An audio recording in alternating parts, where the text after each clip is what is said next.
right. Hello and welcome everybody to our fifth installment of season 3 of Technically Speaking. Today we're going to dive deep into the world of metering and monitoring, specifically with dry standards and drying goals. So super excited to bring this topic to you today. Anything that relates to water mitigation monitoring is near and dear to my heart because that's kind of the roots that I grew up in the industry. So uh, let's go ahead and get things started with a couple of quick housekeeping things. First and foremost, for anybody who's new to Technically Speaking, make sure you find the Q&A tool because that's how we'll run our questions at the end of today's session. So as I'm going through the presentation, if you have any questions on the information that we're covering or anything WaterMet specific at large, please do not hesitate to drop those questions into the Q&A tool at any time. And at the end of today's session, I will cover those to the best of my ability. So with that, let's go ahead and get started and start rolling into today's episode.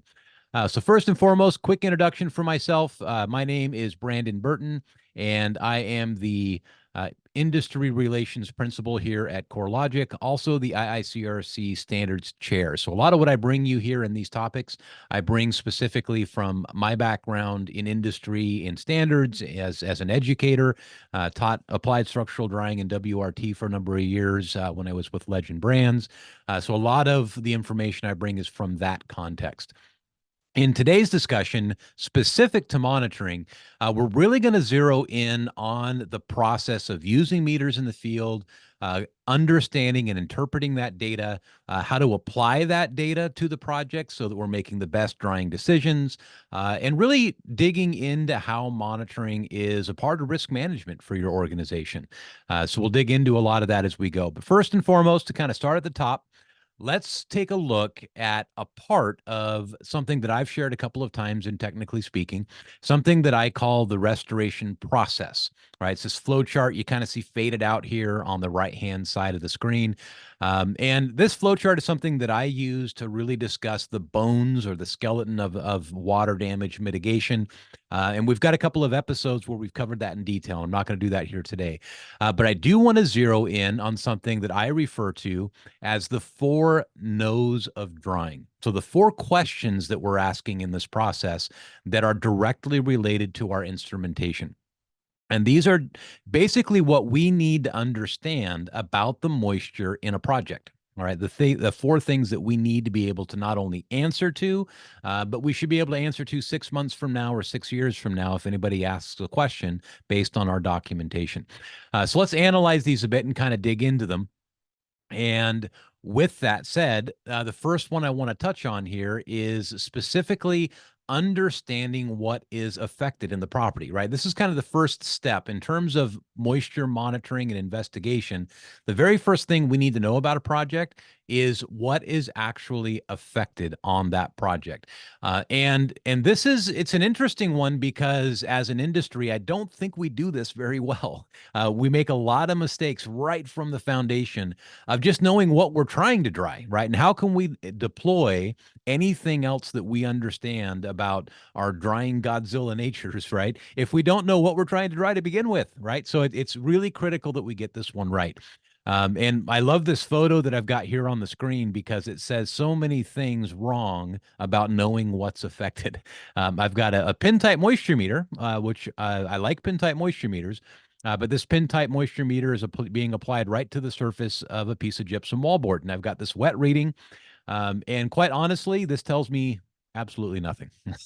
I know nothing about what's going on with moisture in this building based on this reading. And we'll dig into that and we'll understand why, and we'll take a look at some of that as we go into it. We'll analyze each of these 4 questions much more deeply.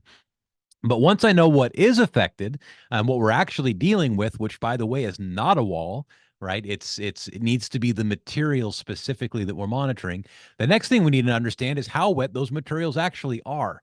And if I don't do this right on the first day, then I'm setting myself up for failure. And a lot of folks in our industry, when we go in and we do that initial inspection and it's soaking wet and I'm walking across the floor and the water's squishing up around my feet, it's obvious that the floor is wet and we think that that's enough information, right? Let's go ahead and extract. Let's get our equipment in. Let's get drying. We know it's wet. Who needs a meter? Well, you need a meter, right? Because if I don't have a gauge to start with, that lets me understand my starting position, then the third question is impossible to answer, right? I can't document progress. I'm going to stand on that soapbox pretty hard here in a moment, but the example I'm giving you here on screen also articulates some of the problems that we have as an industry around defining this, right? This is a fuel gauge in a vehicle, and the fuel gauge says that we are half full.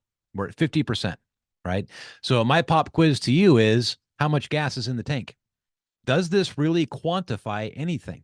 If all I know is that we're 50%, honestly, I don't know anything, right? All I know is that I'm halfway to full and halfway to empty. This does not tell me how much fuel is in this tank. And I couldn't use this to make a comparison to any other vehicle, right? To find out if the vehicle parked next to me has any more or less fuel. This reading, rather, this value would be absolutely meaningless. And this is a big part of what we need to understand about quantifying moisture in building materials, is there's a lot more than just the number, right? And if we don't understand what's behind the number, we don't document what's behind the number, then the number really has no meaning. It has no basis. And that's pretty critical, right? In this industry, we need to be able to speak authoritatively to how wet building materials are. So we'll unpack that. We'll dig into it. That's the second question we need to define. The third is progress. And this one, to me, is probably of all four of these, this is the one where our expertise really needs to shine, right? People are hiring us because they know the building's wet, and the building would dry by itself even if we weren't there, right? So those two things are just natural laws, right? It is wet, there was a water damage, and it will be dry at some point in time. The difference between that happening and you being involved in the project is the rate of progress. That's the impact that you're making. It's the mitigation of damage, right? Preventing additional damage, but we do that through progress, right? The removal and control of that excess moisture. So if there's anything that we need to be able to show, to take credit for, and take responsibility for, it's the impact we have on that rate of progress. And documentation just does not do a good job at this unless we're very purposeful with that documentation. So this is what I'm really going to stand on hard as we go through our presentation today. And then, of course, finally, last but not least, in accordance with our industry standard of care, the S500, we need to be able to document completion, right? We need to be able to establish that whatever benchmark that we have set for ourselves is, first of all, a valid benchmark, and that we've achieved that benchmark, and our documentation needs to reflect that. And we need to make sure that that has no holes in the armor, right? There cannot be any gaps in the armor with that, because who knows what that building's history has been? Who knows what that building is going to encounter in the future? And whether or not other damages are going to be discovered that were or were not related to this water mitigation project. And we need to be able to go back and say, hey, any damage that was discovered, it wasn't a part of this project. And here's the documentation that proves it. And here is how I know that for a fact. So this kind of gives you the menu of what we're going to analyze today and what we're going to dig into and get pretty deeply into.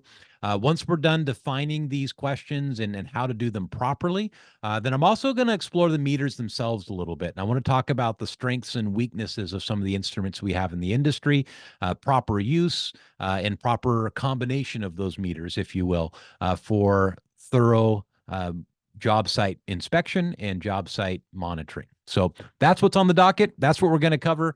I did notice in the Q&A a mention about mitigate. I am not going to be talking about mitigate today, just so you know. Technically speaking, focuses just on the technical aspects of industry. But if anybody does have some questions on mitigate, I definitely can get into that in the Q&A period at the end. So with that, let's roll into defining these questions. Let's start off first just by looking at the sheer number of things that we need to discuss here today. For each one of these questions, I want to get into several aspects of properly addressing these questions.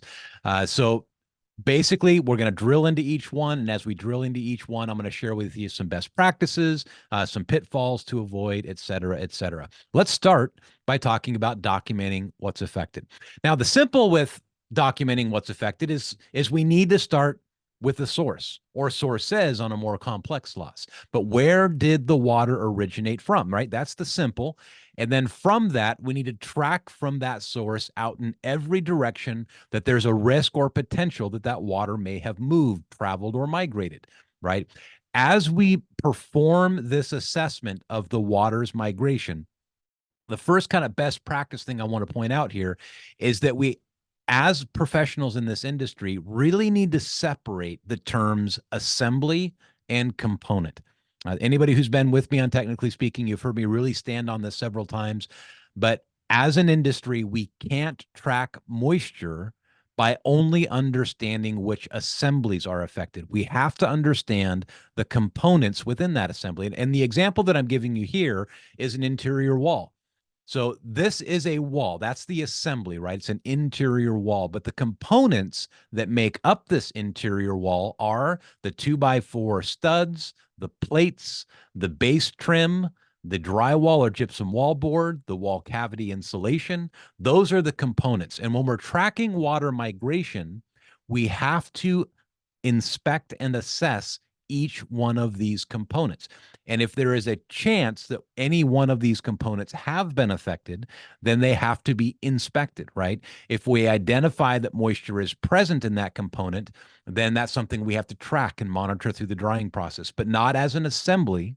We track it as a component, right? Your drying records, in other words, should never say the wall is 50. What part of the wall, right? What component of the wall? The gypsum wall board at 4 inches above the floor is 50. That's an accurate description of what's being monitored, right? Now all we're missing is the meter type and setting. But we have to track them by component. So that's one of the first calls to action I'm going to give you today, is that as you look at your documentation and how you're manifesting what's being monitored, ensure that what's being documented is not the name of an assembly, it's the name of the component in that assembly. Better yet, document both, right? What is the assembly and what is the component in that assembly for that specific reading, okay? Once we have the water migration underway, we also need to have dry standards established that we can compare those suspect materials against. Dry standards are an interesting topic. And we can unpack this and probably spend an entire day just talking about dry standards. But here's what's most critical about dry standards. First of all, a dry standard, by definition in the S500, is a reading on a known unaffected material of the same type with the same meter on the same setting as the suspect areas that you're monitoring. Now, notice that I said same a couple of times there, and that's a really critical component of dry standard. But notice I also said known unaffected. Known unaffected. How many times in a water mitigation project do you have a truly known unaffected area? And how certain are you that it's a known unaffected area? All right, little question to ponder and chew on for a moment.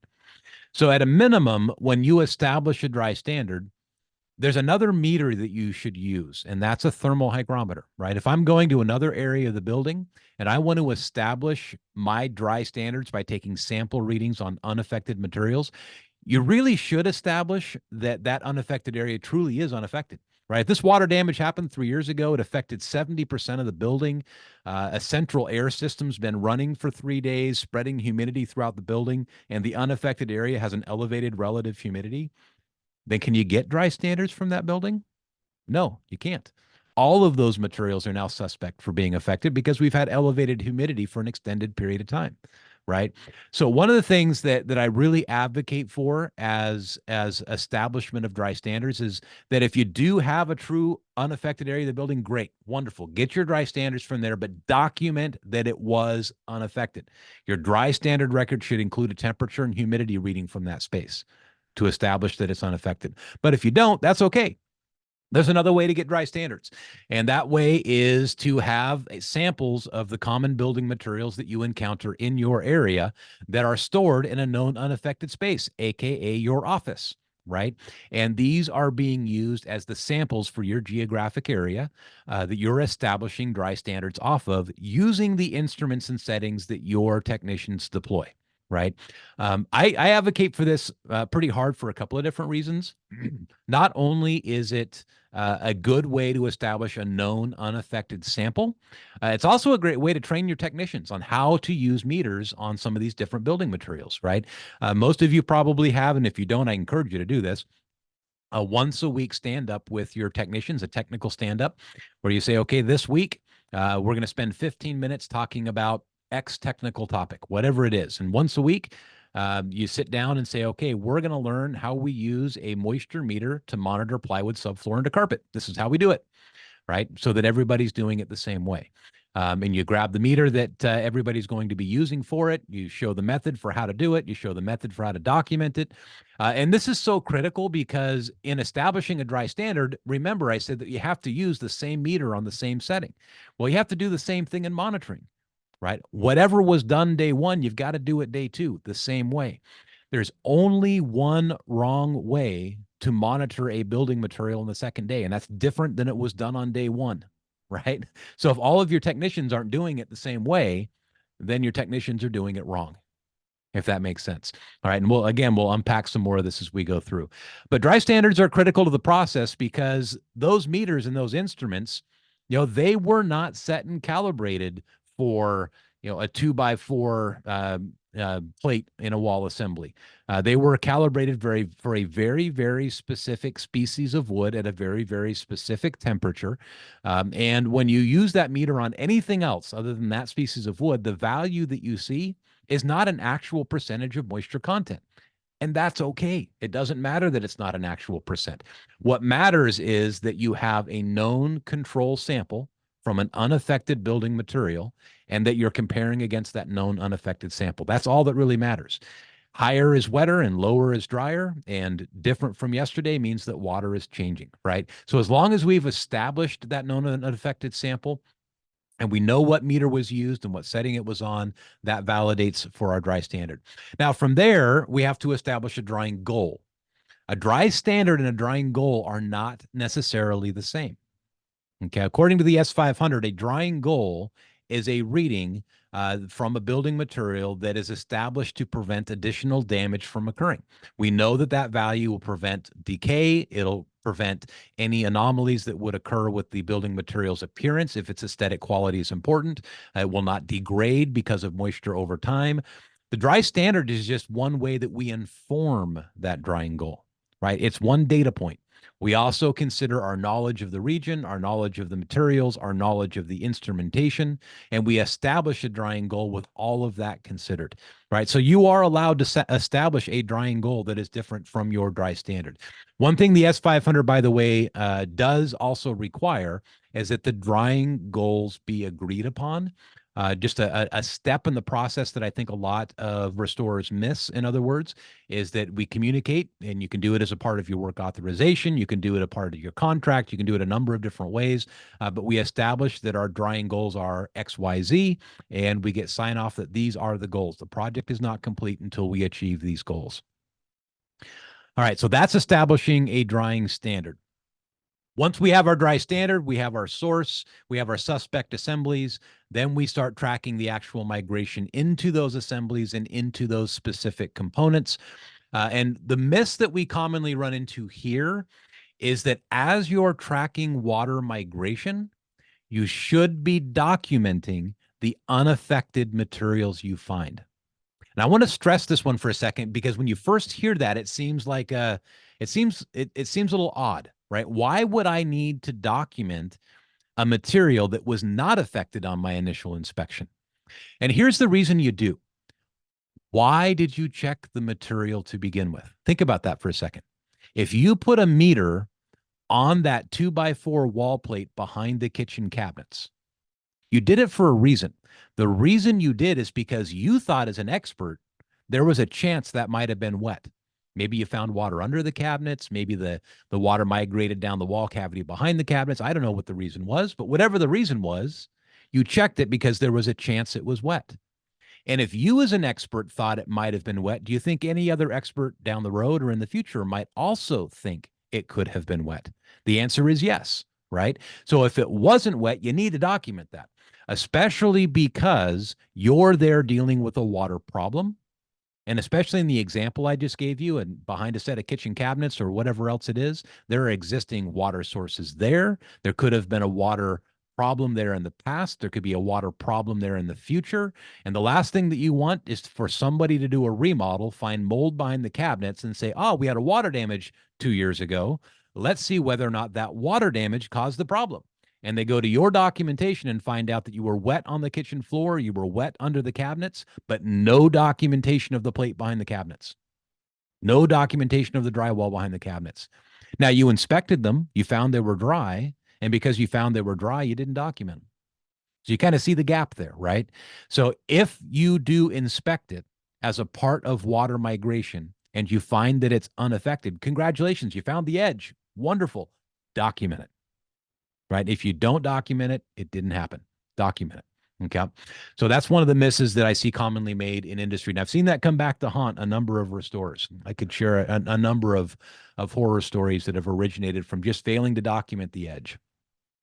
So once we have the affected materials documented, the next question in these 4 no's is how wet are those affected materials, right? What is the quantification of that moisture? And I'm going to give you this photo as an example here. Somebody's got a hammer probe. In this particular case, they're down in a crawl space, and they've hammered this hammer probe up into some plywood subflooring, and this instrument is displaying a value of 100. So even though I know the meter, it's a protimeter MMS2. I know the exact location where the meter is being inserted, and I know the setting that the meter is on. All of that is known. Do I really know how wet this material is? And the answer in this case is no. The reason I don't is because the meter is maxed out, right? I'm getting a value of 100. Now, I can't change the setting on this particular meter to read higher than that. So that's not how I'm going to solve the problem. I'll still document that this location was 100, but this isn't going to be the only location I document on this plywood subfloor. The reason being is because it's at its max. I need something that quantifies that amount of moisture, because when I come back tomorrow, if it still says 100, I don't know if it made progress. It could have been 250 day 1 and 101 on day 2. That's huge progress. But am I going to see it? No, because I don't have an actual quantification. All I know is that it's somewhere north of 100. That's all I know. So to really stress this point, documenting how wet something is means that I do need to establish what meter am I using, what model is it, what setting is it on, what exact location am I placing the meter. All of that needs to be well documented. But then I need a value that I can track change in, right? I need a value. When I come back on the second day of this project, I need to be certain that my drying system is positively impacting this environment and we are moving in the right direction. So I need values that I can track. And if you're seeing stuff like this maxed out value on a moisture meter, that's fine, document it, but don't make that the only inspection point, right? I need additional points where I can see a value on a meter that I will know if it's getting higher or lower, right? And pegging out a meter is not going to allow that to occur, all right? So that is how wet. We need an actual quantification of the amount of moisture, and this needs to be done on day 1. It has to be done on day 1, because when you come back 24 hours later and you start asking the question of progress, if you don't have day 1 data, you have no idea. And think about that for a second. I've been on a job for 24 hours. I've deployed all of this drying equipment. There's a significant amount of elevated moisture in the building. And if that moisture is not changing, it's just stagnant and warm and wet for 24 hours while I own the job and there's no progress, I need to know that, right? You've probably heard the definition of the word insanity, but it means doing the same thing over and over and expecting miraculously for something different to occur, right? If the water in that environment is not changing and you expect something to suddenly happen in the future without changing things, that's insanity, right? It's absolute insanity. I'll also tell you that change is constant. If the amount of moisture in that building is not changing, the condition of that building is, because it's that stagnant moisture that causes the problems. So progress, how do we do it? First of all, the method is that I have to use the same meter on the same setting in the same location as it was done the first day, right? And this kind of calls back to that note I made about dry standards earlier. As a group of technicians, as a team that is monitoring projects, it's very often that you'll have technician 1 on the project on day 1 and technician 2 go out to the project on day 2, because technician 1 was on call when the assignment came in or the call came in, and technician 2 is the one that's scheduled to monitor that area the next day, right? So different tech is going out. It's okay that there's not the same exact meter, and I'll talk a little bit about that in a second, but it needs to be the same meter make, the same meter model, the same meter setting on that same location that the technician documented day 1. That's the only way that you're going to know progress is being made. That doesn't mean they can't use the meter in additional areas to increase the sample area, to just validate that that location is reflective of the area. But in that monitoring, we need to hit that same exact location so that we can make a comparison to the prior day. All right. And here again, I want to stress how important this is. This is what we provide as a group of experts. We provide impact on the amount of moisture in that building. We shorten the amount of time that that excess moisture is present and is likely to cause damage. That's how we mitigate that damage, removing that excess moisture in an efficient but very effective manner, right? And we need to document that. I need to be able to show 24 hours in, why did you install X number of air movers and that type of dehumidifier and that formation and that orientation in that room and that building? The reason I did was because of this progress, right? That's my reason. My reason is the impact that it's having in that environment. If I can't show the impact that equipment is having, then I can't justify the equipment that's being deployed other than saying the standard told me to, right? It's the progress that supports the means, okay?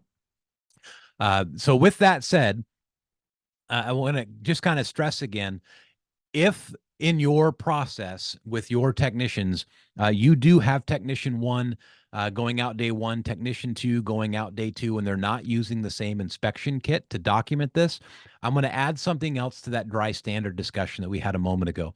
When you have those sample building materials back at the office and you're using those to establish your dry standards, you're using those to train technicians so that we all use the same method day in and day out for monitoring the same materials. The other step that you want to add into that, and I would just have a clipboard sitting there where you keep your spare instruments and meters and everything else. Have a clipboard sitting there where once a month or once a quarter at a minimum, you take inspection kits A through Z. All right, all of the inspection kits that you have in your business that are that same meter type, same meter model, and check that same building material. Just grab one, a piece of plywood or a piece of 2x4, doesn't matter what it is. Grab one building material and just validate that they're all reading that sample material the same. All right, if that sample material reads a 13, just make sure all the meters read it a 13. If one of them reads it a 10 and the rest of them read it a 13, even though they're the same make and model, the one that read a 10 can no longer be used in the queue for monitoring the jobs that the other kits were out on. Its calibration is no longer in sync with the rest of those meters. And just perform that check once a month or once a quarter. Like I said, a quarter would be kind of the minimum from my practical experience.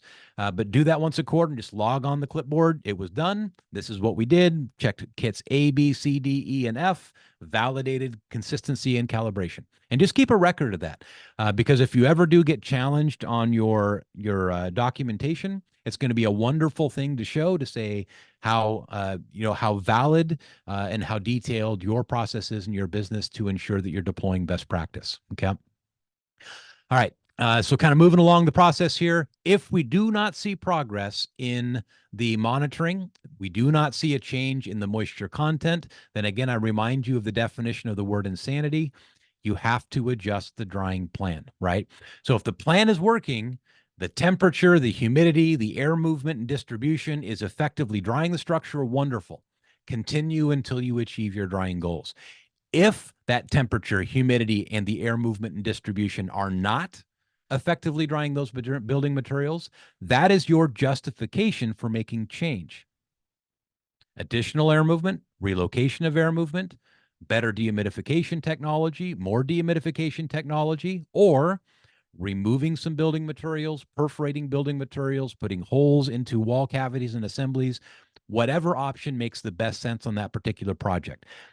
Adjust the plan, document the reason for making the adjustment to the plan, right? And then move forward and give it another 24 hours. So, and again, this is something I really can't stress hard enough. Progress is what we need to take credit for. Lack of progress needs to drive change in your plan, right? And we need to document that lack of progress to justify those changes in the plan. Bulletproof documentation is what you'll end up with if you follow that process. Okay. So progress. Once we have progress well identified and documented, then we move into the fourth question. Is it complete, right? And what does complete look like? Now, again, in order to establish whether or not we've achieved our drying goals, we need to use the same meter on the same setting in those same locations that we established, not same locations as the drying standard, but in the same location we've been monitoring, and same meter and setting that we established our dry standards with, right?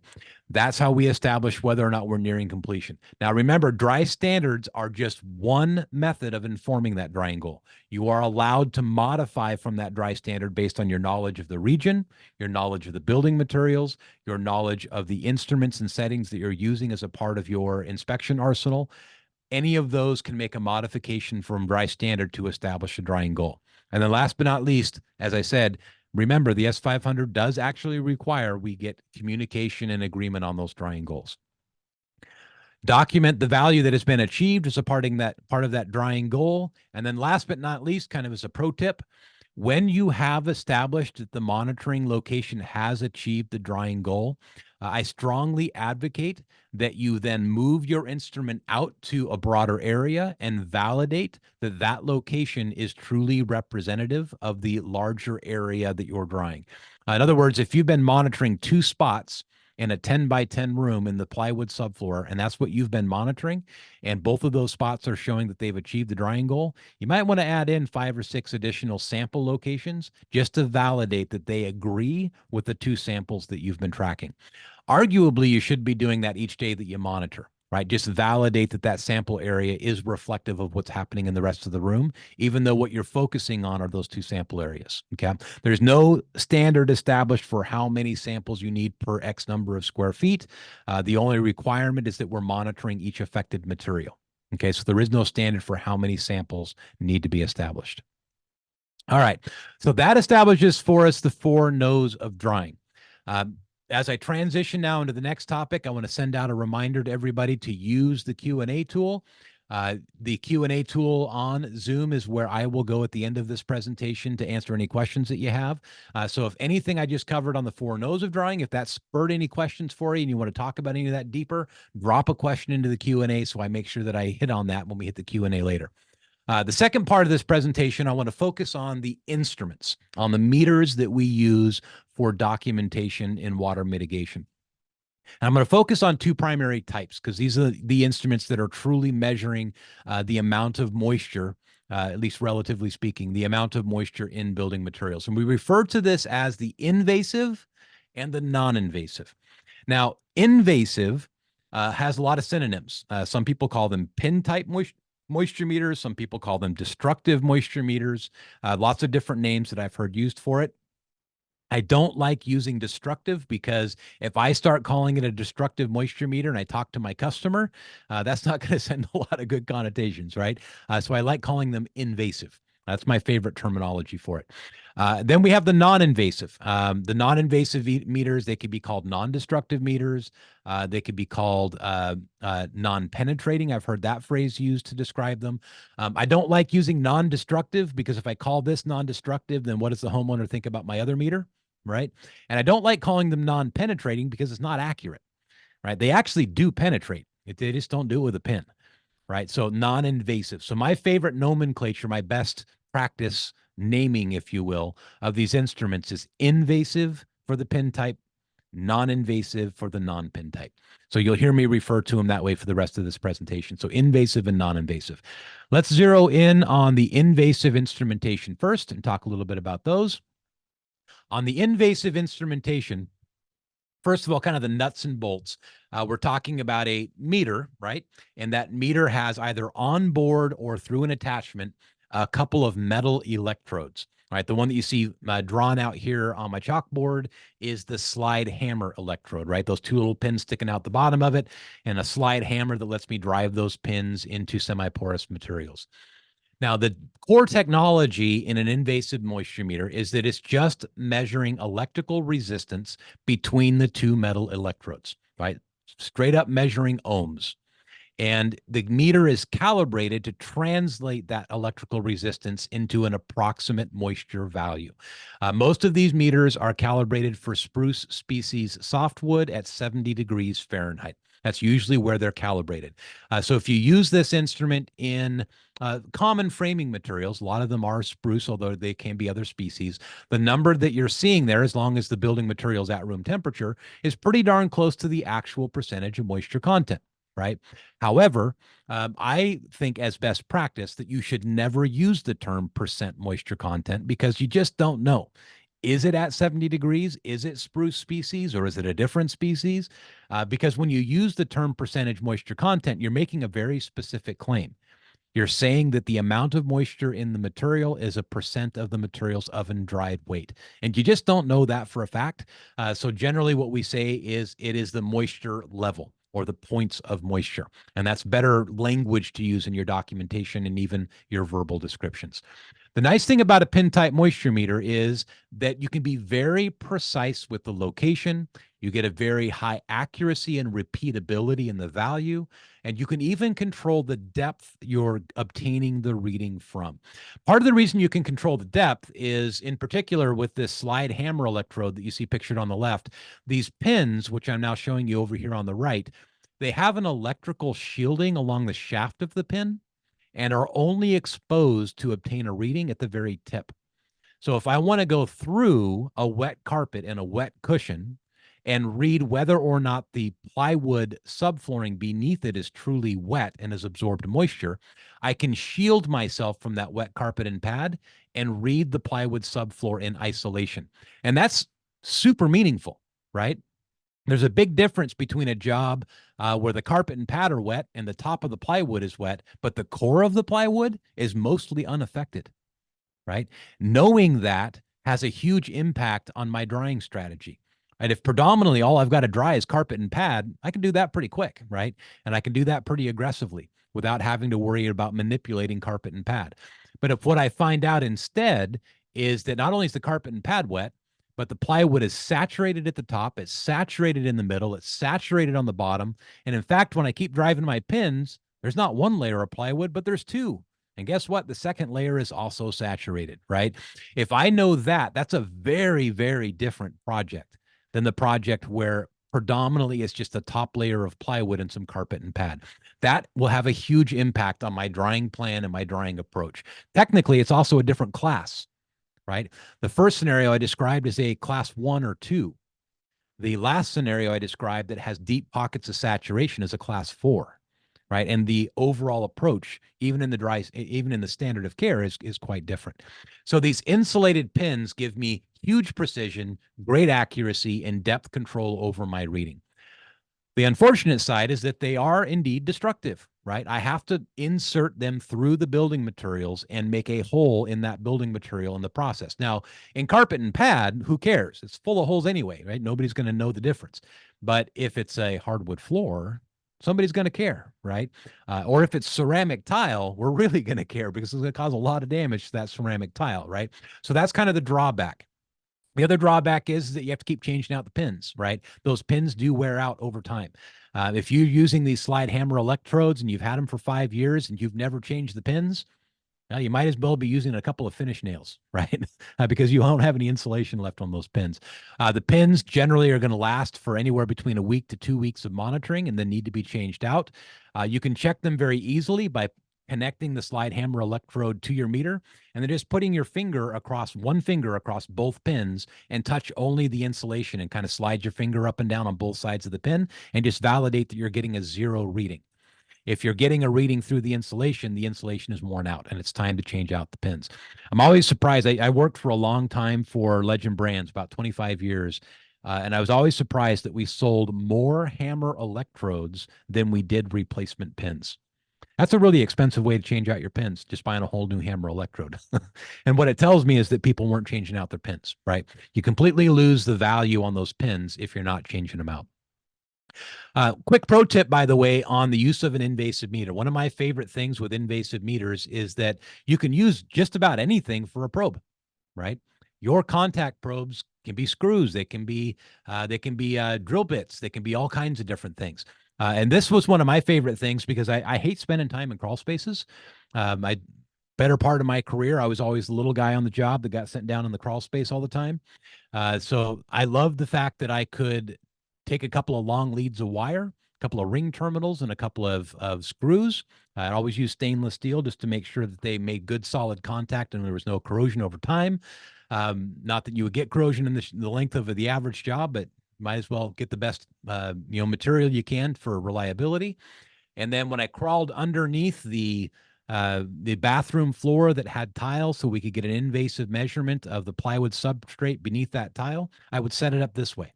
I put a couple of short screws. They didn't go up into the tile or the backer board too deep, just into the very bottom side of that backer board, and then drill those through a couple of ring terminals connected to a set of speaker wire. I use speaker wire because it's got two channels, right? That's what I need is two conductors. And then I would run that speaker wire out the crawl space access door. And then the next day when we came back, we checked the same spot in the same location with the same meter without ever having to crawl down into underneath the bathroom again, right? I just took the two ends of the speaker wire, connected it up to the pins on my moisture meter, and got a reading directly through that connection.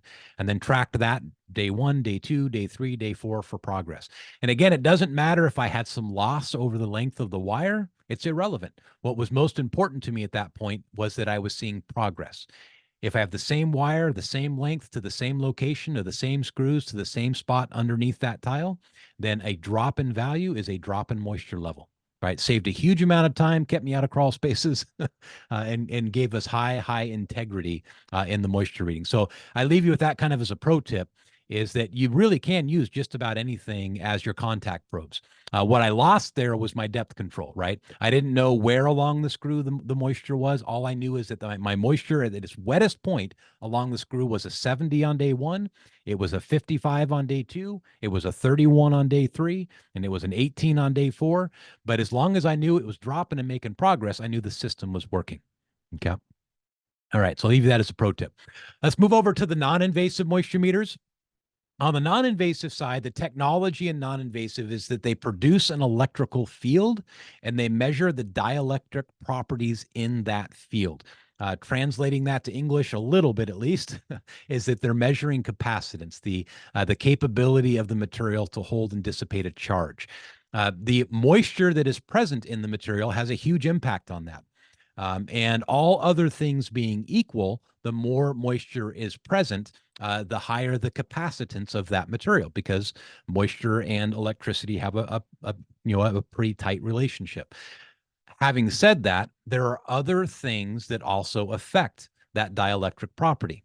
The presence of salts in particular has a huge impact on that dielectric property, and the presence of conductive materials, such as the corner bead on drywall, fasteners, right? All of these have an impact. Even some treatments for mold resistance in building materials will have a significant impact on the dielectric properties, especially if you got lead, by the way. And lead-based paint has a huge impact on a non-invasive moisture meter.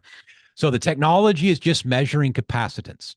The benefits of that technology is that it's non-destructive, right? I'm not making a hole. I'm not destroying the material in any way. And I can make my assessments very, very quickly, right? I can scan over the surface of some vinyl sheet goods, over some ceramic tile, across the length of a wall assembly, through a hardwood floor. I can make all of those assessments very, very quickly and identify suspect areas where I'm getting abnormal or high readings. So it's great at scanning large areas and identifying the areas of concern very, very quickly. The challenges are I have no depth control. So where that return is coming from, where that higher value is coming from, I don't know. I don't know if it's at the surface. I don't know if it's just beneath the surface. I don't know if it's a half an inch down into the material. I don't know. The other negative is that I can get a lot of false positives, right? It's dielectric properties. So if I've got a bunch of fasteners underneath my instrument, it's going to give me a high return. If I've got some metal materials for corner structures on drywall or whatever else, I'm going to get a high return. But the huge limitation that most people don't know is that a non-invasive meter can also give you false negatives, right? If there is an air gap, an insulator, an electrical insulator between you and the moisture, then that electrical field is also insulated against. And that's a big limitation on non-invasive meters. And I want that one to scare you a little bit because it should, right? So let me give you a case in point. Let's say that you have some wainscoting on a wall, and that wainscoting is wet. So it's kind of swollen up a little bit. And in the process of swelling, that wainscoting no longer fits that wall. So it bows away from the wall 1/4 of an inch. Now you have an air gap behind the wainscoting. Is that non-invasive moisture meter going to read the gypsum wall board behind the wainscoting? No, it's not, because there is an air gap.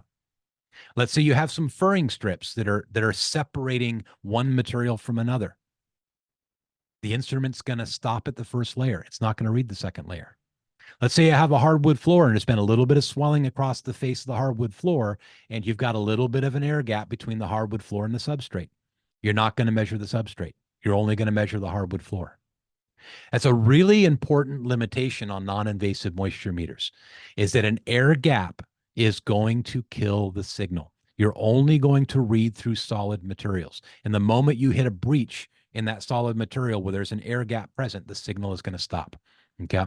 Another important limitation that gives you a false negative is that the deeper the moisture is into continuous materials, the lower the return you're going to get for the amount of moisture. In other words, let's say in the picture that you see here, let's say that the second material, this is 2 layers of plywood, let's say, and the bottom layer of plywood, if you were to put a meter right on it, would read 90. But because there's a second layer of plywood above it, and that puts that deeper material 3/4 of an inch away from my meter, I'm not going to read that as a 90. I might read it as a 20, 25, a 30, but I'm not going to read it as a 90 because it's further away from the source of my signal. So the deeper the moisture is, the lower it's going to register on the meter, not because it's drier, but because it's further away. So that's another false negative that we need to be concerned with. Generally speaking, most non-invasive moisture meters, if there is an elevated moisture content, they're going to give you a high reading for about the first inch of that material that you're going to recognize as being wet. So up to about an inch, they're pretty good. Although at an inch deep, you're still going to get a lower reading than if you actually put a pin in that material. Okay, you're going to get potentially a significantly lower reading, but you're still going to get a reading. So what does all of that mean? If you take all of those limitations for false negatives and false positives, and the limitations with air gaps, et cetera, with non-invasive moisture meters, then also consider their benefits of being non-destructive and rapid scanning of areas, then what I want you to understand about non-invasive is that they have a very, very useful role. The role of a non-invasive is to establish the areas of concern where a pin type moisture meter should be used for validation. In other words, a non-invasive moisture meter minimizes the numbers of holes you'll make with a pin type moisture meter. That's its primary purpose. There are cases where you're going to be limited to a non-invasive meter only. And I'll give you an example. Let's say we've got a ceramic tile over a backer board over a concrete slab. Right? Your options for putting a pin type moisture meter into that assembly are nil. So in a case like that, and you're severely limited to only using a non-invasive moisture meter, then you're going to have to work with that limitation. All right. But work with that limitation, understanding all of the limitations of the meter. Okay. But wherever you can, and I'll even give you a hardwood floor. On a hardwood floor, I'll use my non-invasive moisture meter to scan for the areas of greatest concern. And then once I've found those areas of greatest concern, I'm going to find the least conspicuous area possible where I've got the darkest grains and the most character already in the wood, hopefully underneath a refrigerator or underneath, some other appliance or in an area where there isn't direct light. And I'm going to validate what I'm seeing with a pin type moisture meter. All right, and there's a method for doing that and doing it properly, ensuring that the pins are inserted into the same grain, that it's a darker grain, and that you stabilize the meter with your hand on the top of the hammer probe so it goes in straight. And then when you pull the meter out, you keep your hand there so the pin comes out straight so you don't tear out any wood fibers on the way out. So there's a method for doing that, and in doing it in a way that is going to be the least invasive possible, but it's still quite necessary. The alternative would be going underneath the hardwood floor and coming up from below, right? That would be the alternative. So you can validate what you're seeing from the underside. Okay. So again, I'll reiterate, the purpose of a non-invasive, generally speaking, is to minimize the use of a pin type moisture meter. Identify the areas of greatest concern, but wherever possible, wherever feasible, highly advocate that you validate that information with a pin type meter. Okay. All right, so those are all of the meters and types and some of the limitations and challenges. I'll close out here with a little bit of a review and one last call for any questions to go into the Q&A. So if you have anything that you want to drop into the Q&A, please do that now. Kind of a last call there. So in review, a couple of things here for you. First of all, with metering and monitoring best practices, it's the source that we start from. We then identify suspect assemblies, but we monitor affected materials, right? Establish the source, identify the suspect assemblies, but then we establish monitoring locations in materials. You're not monitoring a wall. You're monitoring gypsum wallboard, right? You're monitoring wall cavity insulation. You're monitoring a 2x4 plate. With everything that we are inspecting, we need to have a dry standard established against it. And remember that our drying goals do not necessarily have to be the same as that dry standard. When we're monitoring, it is same meter, same setting, same location. Consistency is key, right? Consistency is key. As we're monitoring and inspecting, don't forget about the meter limitations. Again, the role of a non-invasive moisture meter, because of its limitations, is to reduce the use of a pin-type moisture meter. It is not necessarily, however, to replace it entirely. Okay. All right. So with that, I'm going to go through a couple quick things here as I get ready to transition over to Q&A. Just a quick reminder that we hold these sessions with Technically Speaking on a monthly basis. We'll be coming back again to you next month in the month of July. Throughout the calendar this year, I plan on covering a number of different topics. I've been kind of holding on talking about fire damage restoration a little bit because the S500 fire standard is getting very close to completion. So is the S760 on wildfire. So as those come closer to completion, I'll be talking with some of the experts that are working in that field and bringing in a guest presenter to talk a little bit about the world of fire restoration. I'm still thinking about bringing in a topic specifically on HVAC systems. I would love to hear from you, by the way, if this is the topic that you'd like to hear more about. We do now have a standard, the S590 HVAC assessment standard. So if this is something you'd like to hear some more about and would like me to pull in an expert in this area, shoot me an email, brburton@corelogic.com. And of course, I've got lots in the water mitigation field that I'll continue to bring you directly because that's my core area. But any feedback you've got on the lineup and the subjects that we're covering or something that's been really burning your organization that you'd like some help with, again, don't hesitate to send me an email at brburton@corelogic.com. With that, I want to say thank you to everybody. Thank you for joining me here for Technically Speaking's 5th episode in Season 3.